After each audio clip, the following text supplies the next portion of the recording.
សាមណេរប្រព្រឹត្តមេធនធម៌ហើយឡើងឧបសម្បទាបានឬអត់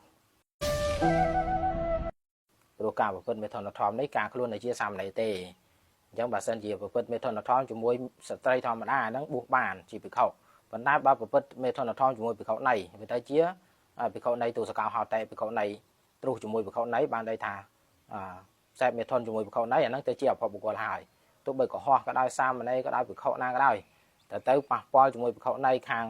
ផ្លូវមេធនធម៌នេះអាហ្នឹងទៅជាអភ័ព្វបុគ្គលបួសលែងបានក៏ថាបួសភិក្ខុបួសកូននេះក៏បួសមិនបានដែរទៅជាអភ័ព្វបុគ្គលហើយប៉ុន្តែបើសិនជាសាមណេរនោះប្រព្រឹត្តមេធនធម៌ជាមួយមនុស្សស្រីក្រៅពីភិក្ខុណីទេអាហ្នឹងវាត្រូវនិសនាង្គៈប៉ុណ្ណឹងទេហើយថ្ងៃក្រោយចង់បួសភិក្ខុក៏បួសបានដែរព្រោះមិនមែនជាអភ័ព្វបុគ្គលទេអភ័ព្វបុគ្គលនិយាយចំពោះតែបន្ទុភិក្ខុណីតាមយ៉ាង